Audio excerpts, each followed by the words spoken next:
भाइयों और बहनों, मेरा नाम राहुल सावरकर नहीं है, मेरा नाम राहुल गांधी है। मैं सच्चाई के लिए कभी माफी नहीं मांगूंगा, मर जाऊंगा मगर माफी नहीं मांगूंगा। तो दोस्तों, अगर आपको भी ऐसा लगता है कि गरीबों के मोर्चे पर मोदी सरकार विफल रही है तो आप अभी इस वीडियो को लाइक कीजिए और इस लाल बटन को दबा के इस चैनल को फ्री में सब्सक्राइब करके घंटी बजाइए और कमेंट में लिखिए जय हिंद। रुख करते हैं पहले खबर की तरफ। प्रियंका गांधी का सरकार पर निशाना, कहा प्रधानमंत्री की चीन से कैसी दोस्ती कि वह हमारी जमीन पर कब्जा कर पाए। जी हां दोस्तों, कांग्रेस महासचिव प्रियंका गांधी ने भारत चीन सीमा पर जान गंवाने वाले 20 जवानों को लेकर केंद्र सरकार पर सवाल खड़े किए हैं। प्रियंका ने एक वीडियो संदेश के जरिए पीएम मोदी से भारतीय चीनी सैनिकों के बीच हुई झड़प को लेकर सवाल पूछे हैं। प्रियंका ने ट्वीट किया, हमारी फौज के बहादुर सैनिक देश की अखंडता व देश की रक्षा के लिए शहीद हुए, उनका बलिदान व्यर्थ नहीं जाने देना है, देश की 1 इंच भी जमीन नहीं जाने देंगे। देश सच जानना चाहता है, हमारे वीर सैनिक निहत्थे शहीद हुए, उनकी शहादत हमारे देश के लिए हुई, हमारी सुरक्षा के लिए हुई, हमारी अखंडता के लिए हुई। उनकी शहादत की पीड़ा को उनके परिजन उम्र भर सहते रहेंगे। यह एक ऐसा दुख है जिसे मैं अपने अनुभव से अच्छी तरह समझती हूँ। कांग्रेस नेता ने कहा कि देश के नागरिक होने के नाते हमारी जिम्मेदारी है कि जवानों के इस बलिदान को व्यर्थ ना होने दें, उनकी शहादत का आदर करें। प्रियंका ने कहा, प्रधानमंत्री के बयानों से कई सवाल उठते हैं, इन सवालों को उठाना हम सबका फर्ज है, क्योंकि देश को जानना चाहिए कि जब प्रधानमंत्री चीन के नेताओं के साथ दोस्ती बरत रहे हैं तो कैसे समझौते हुए, कैसी बातचीत हुई कि चीन हमारी जमीन पर कब्जा कर पाए। देश की जनता जानना चाहती है कि चीन के सैनिकों का सामना करने के लिए भारतीय जवानों को निहत्थे क्यों भेजा गया। जिस धरती पर जवान शहीद हुए वह भारत की धरती है, हमारी माँ है। आप उस धरती को चीन को नहीं सौंप सकते, यह हम होने नहीं देंगे। देश जानना चाहता है कि हमारे देश की धरती पर चीन को आने की इजाजत किसने दी। प्रियंका गांधी ने कहा कि जवानों की शहादत पर राजनीति करना पाप है, प्रधानमंत्री को जवानों के बलिदान का निरादर नहीं करने देंगे। रुख करते हैं अगली खबर की तरफ। सोनिया ने पूछा, सरकार बताए चीन से हमारी जमीन कब और कैसे वापस मिलेगी। जी हां दोस्तों, लद्दाख सीमा के गलवान घाटी में भारत और चीनी सैनिकों के बीच हुई हिंसक झड़प के बाद कांग्रेस लगातार केंद्र की मोदी सरकार पर हमलावर है। कांग्रेस की ओर से सरकार पर लगातार इस बात का दबाव डाला जा रहा है कि वह चीन के साथ सीमा विवाद पर देश को सच बताए। कांग्रेस अध्यक्ष सोनिया गांधी ने सोशल मीडिया पर कांग्रेस की ओर से चलाए जा रहे अभियान speak up for our jawans में अपने वीडियो संदेश में कहा कि सरकार को हमें बताना चाहिए कि चीन द्वारा अतिक्रमण की गई हमारी जमीन कब और कैसे हमारे लिए बहाल की जाएगी। उन्होंने कहा कि सरकार को हमारी सेना को पूर्ण समर्थन और शक्ति देनी चाहिए, यही सच्ची देशभक्ति होगी। सोनिया गांधी ने कहा कि प्रधानमंत्री नरेंद्र मोदी कहते हैं कि चीन ने कोई अतिक्रमण नहीं किया, लेकिन दूसरी तरफ रक्षा मंत्रालय और विदेश मंत्रालय बातचीत कर रहे हैं। आज जब हम अपने शहीदों को श्रद्धांजलि दे रहे हैं तब भारत यह जानना चाहता है कि क्यों और कैसे हमारे 20 जवान गलवान घाटी में मारे गए। सिर्फ सोनिया गांधी ही नहीं बल्कि प्रियंका गांधी ने भी ट्विटर पर वीडियो संदेश के जरिए सरकार से सवाल करते हुए कहा, हमारी फौज के बहादुर सैनिक देश की अखंडता व देश की रक्षा के लिए शहीद हुए, उनका बलिदान व्यर्थ नहीं जाने देना है, देश की 1 इंच भी जमीन नहीं जाने देंगे, देश सच जानना चाहता है। रुख करते हैं अगली खबर की तरफ। मोदी सरकार पर राहुल गांधी के हमले होंगे और तेज, शुरू किया अपना चैनल। जी हां दोस्तों, कांग्रेस नेता राहुल गांधी ने अपना एक टेलीग्राम चैनल शुरू किया है जिसके माध्यम से वह जल्द ही लोगों से सीधे जुड़ना शुरू कर देंगे। टेलीग्राम चैनल संदेश भेजने वाला एक एप्लीकेशन है जहां सिर्फ एडमिन ही संदेश भेज और देख सकता है। यह चैनल सार्वजनिक संदेश को बड़ी संख्या में लोगों तक पहुंचाने का एक माध्यम है। सूत्रों ने बताया कि राहुल गांधी संसद सदस्य का आधिकारिक चैनल जल्द ही सत्यापित हो जाएगा। उनके टेलीग्राम चैनल से अभी तक करीब 3500 सदस्य जुड़ गए हैं। राहुल गांधी जनता तक पहुंचने के लिए प्रत्यक्ष रूप से संदेश पहुंचाने का तरीका अपना रहे हैं, जबकि वह सोशल मीडिया, ट्विटर और फेसबुक का उपयोग सरकार और उसकी नीतियों की आलोचना करने के लिए करते रहे हैं। उन्होंने अपने सोशल मीडिया अकाउंट से प्रधानमंत्री नरेंद्र मोदी पर भी निशाना साधा है।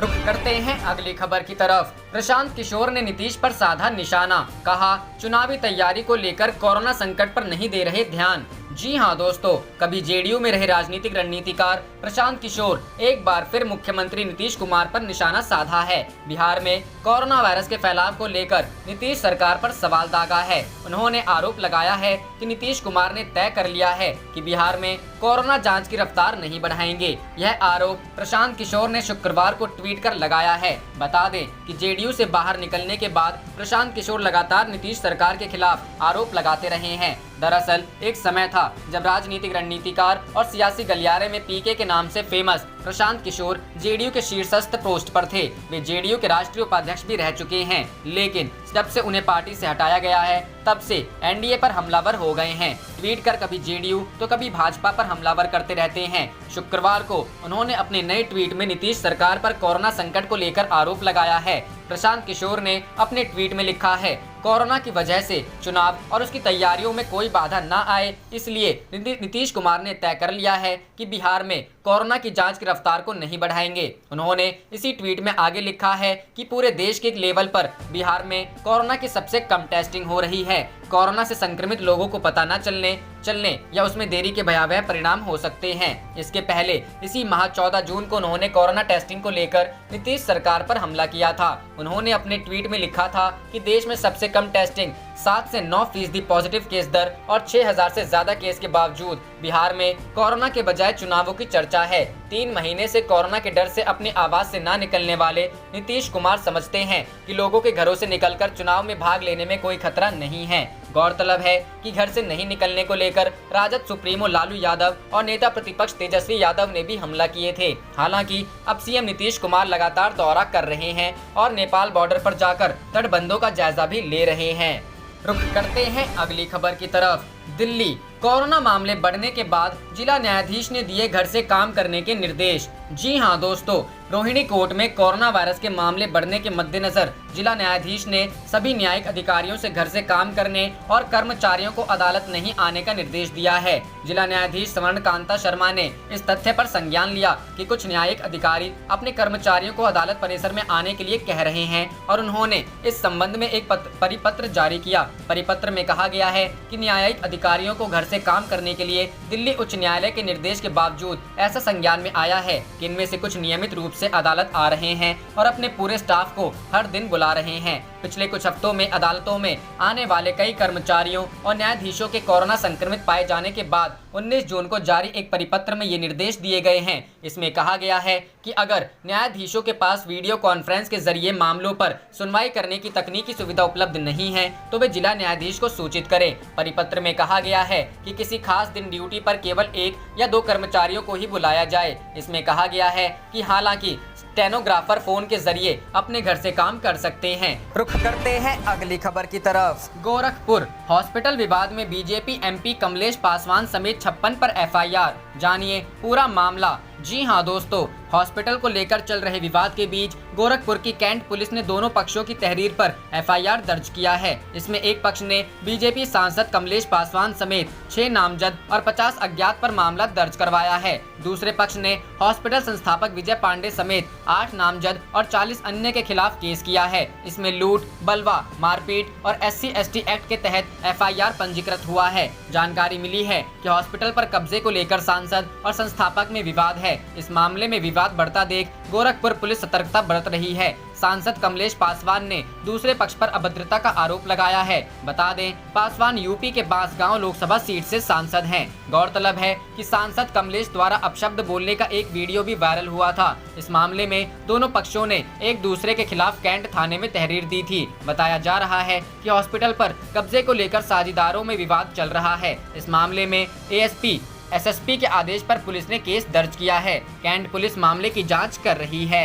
करते हैं अगली खबर की तरफ। अखिलेश यादव का लक्ष्य 2022 के चुनाव में बीजेपी को सत्ता से करना है बेदखल। जी हां दोस्तों, समाजवादी पार्टी के राष्ट्रीय अध्यक्ष और पूर्व मुख्यमंत्री अखिलेश यादव ने गुरुवार को पार्टी मुख्यालय में समाजवादी पार्टी का आह्वान अपील जारी करते हुए सभी पार्टी कार्यकर्ताओं एवं पदाधिकारियों का आह्वान किया है कि वे राज्य और केंद्र की बीजेपी सरकारों की अक्षम्य गलतियों और जन विरोधी नीतियों का जनधन के बीच जाकर पर्दाफाश करें। इसके साथ ही पीड़ित, दुखी और असहाय लोगों की यथासंभव मदद भी करें। अखिलेश यादव ने कहा कि किसान लुट रहा है, मजदूर भूखों से मर रहा है, बेरोजगारी सूर चूरसा की तरह आकर बढ़ाती जा रही है। नौकरी के नाम पर युवकों को धोखा दिया जा रहा है। छात्र वर्ग कुंठित हैं। बुनकर, दस्ताकर और छोटा मझोला बड़ा उद्यमी किसानों की तरह आत्महत्या करने को विवश है। देश की सीमाएं सिकुड़ रही हैं। बीजेपी ने जनता का भरोसा तोड़ने का काम किया है। कोरोना महामारी से पूरा देश भयांक्रांत है। लॉकडाउन ने सामाजिक आर्थिक सभी गतिविधियां ठप्प कर दी हैं।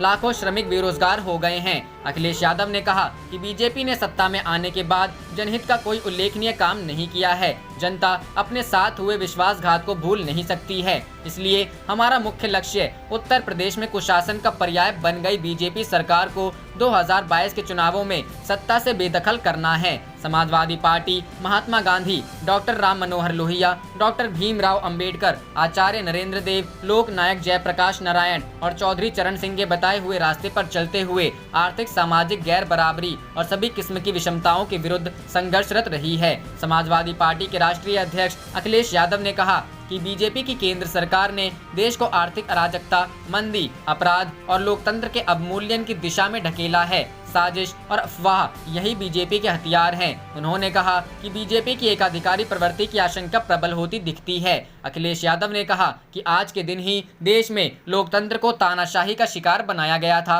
जब उसके विरोध में जनता उठी तो दूसरी आजादी की रक्षा हो सकी। आज फिर वैसी संक्रमणकालीन स्थिति बन रही है। किसान के विरुद्ध गहरी साजिश के तहत कारपोरेट पूंजीवाद को बढ़ावा दिया जा रहा है। संवैधानिक संस्थाओं को कमजोर किया जा रहा है। सांप्रदायिकता और जातियों के बीच नफरत लोकतंत्र को कमजोर करती है। अखिलेश यादव ने आह्वान किया कि आज हमें यह देखना होगा कि नौजवानों और किसानों के साथ अन्याय ना हो, अभिव्यक्ति की स्वतंत्रता और मानवाधिकारों का हनन ना हो, देश में डर और आतंक का माहौल पैदा करने वालों को सफल ना होने दें। लोकतंत्र, समाजवाद और धर्मनिरपेक्षता हमारे संविधान की मूल प्रस्तावना के हिस्से हैं।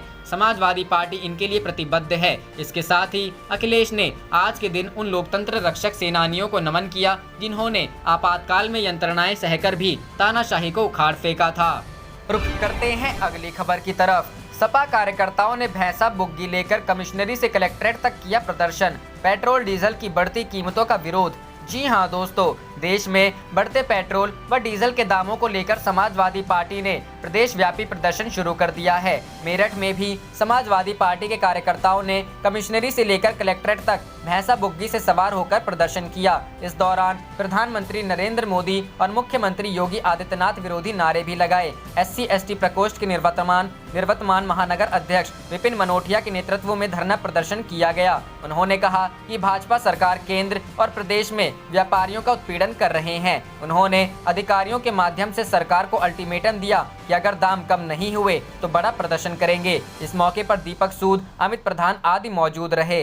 रुख करते हैं अगली खबर की तरफ। राहुल को कांग्रेस अध्यक्ष बनाने की मांग तेज। राजस्थान से ऐसा सियासी कनेक्शन। जी हां दोस्तों, राहुल गांधी का जयपुर से राजनीतिक नाता। 2013 में राहुल गांधी जयपुर में उपाध्यक्ष बने। राहुल की रिलॉन्चिंग जनवरी में जयपुर से हुई। ठीक 7 साल पहले जनवरी 2013 में राजस्थान से राहुल गांधी की सियासी लॉन्चिंग हुई थी। उस समय जयपुर की कांग्रेस कार्य समिति की बैठक में उन्हें राष्ट्रीय उपाध्यक्ष बनाने का फैसला लिया गया था। लोकसभा चुनाव में पार्टी की हार के बाद अध्यक्ष पद छोड़ दिया था, लेकिन अब 1 साल के बाद दोबारा से राहुल गांधी को कांग्रेस की कमान सौंपने की मांग राजस्थान से ही लगातार उठाई जा रही है। राहुल गांधी को कांग्रेस अध्यक्ष बनाने की लॉबिंग राजस्थान के पार्टी नेताओं द्वारा की जा रही है। पहले मंगलवार को कांग्रेस कार्य समिति की बैठक में राजस्थान के मुख्यमंत्री अशोक गहलोत ने राहुल गांधी को फिर से पार्टी अध्यक्ष की जिम्मेदारी सौंपने की मांग उठाई। गहलोत की इस मांग का यूथ कांग्रेस के अध्यक्ष श्रीनिवास ने समर्थन किया है। वहीं अब राजस्थान के उप मुख्यमंत्री व प्रदेश अध्यक्ष सचिन पायलट ने भी राहुल गांधी को कांग्रेस अध्यक्ष बनाने की मांग की है। रुख करते हैं अगली खबर की तरफ। शिवसेना का आरोप, सेना की वीरता का इस्तेमाल बिहार चुनाव के लिए कर रहे पीएम मोदी। जी हां दोस्तों, शिवसेना ने प्रधानमंत्री नरेंद्र मोदी पर आरोप लगाया कि वह आगामी बिहार विधानसभा चुनाव के लिए गलवान घाटी संघर्ष में भारतीय सैनिकों द्वारा दिखाई गई वीरता का इस्तेमाल कर रहे हैं। महाराष्ट्र में गठबंधन सरकार के प्रमुख दल ने कहा कि 15 जून को वास्तविक नियंत्रण रेखा पर चीन के सैनिकों के साथ हुए संघर्ष में शामिल एक विशेष सैन्य रेजिमेंट का उल्लेख कर मोदी जातीय और क्षेत्रीय कार्ड खेल रहे हैं। शिवसेना के मुखपत्र सामना ने अपने संपादकीय में गलवान घाटी संघर्ष में बिहार रेजिमेंट की वीरता पर मोदी के बयान का जिक्र करते हुए यह बात कही। मराठी दैनिक ने पूछा, देश जब सीमा पर संकट का सामना कर रहा था तो क्या महार, मराठा, राजपूत, सिख, गोरखा, डोगरा रेजिमेंट सीमाओं पर बेकार बैठकर तंबाकू चबा रहे थे? उसने कहा, कल पुलवामा में आतंकवादियों के साथ मुठभेड़ में महाराष्ट्र का सीआरपीएफ जवान सुनील काले शहीद हो गया। आगामी चुनाव को देखते हुए भारतीय सेना में जाति और क्षेत्र को महत्ता दी गई। संपादकीय में भाजपा के पूर्व सहयोगी ने इस तरह की राजनीति का विरोध किया। संपादकीय में कहा गया, इस तरह की राजनीति एक बीमारी है जो कि कोरोना वायरस से अधिक घातक है। बिहार में इस साल के अंत में विधानसभा चुनाव होने वाला है। वहां सत्तारूढ़ गठबंधन में भाजपा शामिल है। रुख करते हैं अगली खबर की तरफ। भारतीय रेलवे ने लिया बड़ा फैसला, 12 अगस्त तक नहीं चलेगी कोई भी ट्रेन। जी हां दोस्तों, देश में कोरोना के मामले हर रोज तेजी से बढ़ते हुए नजर आ रहा है। इसी को ध्यान में रखते हुए भारतीय रेलवे ने फैसला लिया है कि 12 अगस्त तक कोई भी रेगुलर ट्रेनें नहीं चलेंगी। आज गुरुवार को भारतीय रेलवे ने इसका ऑफिशियल सर्कुलर जारी कर दिया है। मिलेगा 100% रिफंड। भारतीय रेलवे ने जारी किया एक सर्कुलर में कहा कि 12 अगस्त तक सभी पैसेंजर और एक्सप्रेस ट्रेनें बंद रहेंगी। साथ ही जिन लोगों ने 12 अगस्त तक की बुकिंग ले रखी है उन्हें पूरे पैसे वापस किए जाएंगे। रेलवे ने कहा है कि 1 जुलाई से 12 अगस्त तक रेगुलर ट्रेनों के शेड्यूल भी रद्द रहेंगे, चलेंगी स्पेशल ट्रेनें। रेलवे ने कहा है कि स्पेशल ट्रेनों का परिचालन पहले की तरह ही जारी रहेगा। बता दें कि इस समय देश भर में लगातार लगभग 230 पैसेंजर और एक्सप्रेस ट्रेनें चल रही हैं। आप देख रहे थे आपका अपना चैनल जय हिंद जय भारत।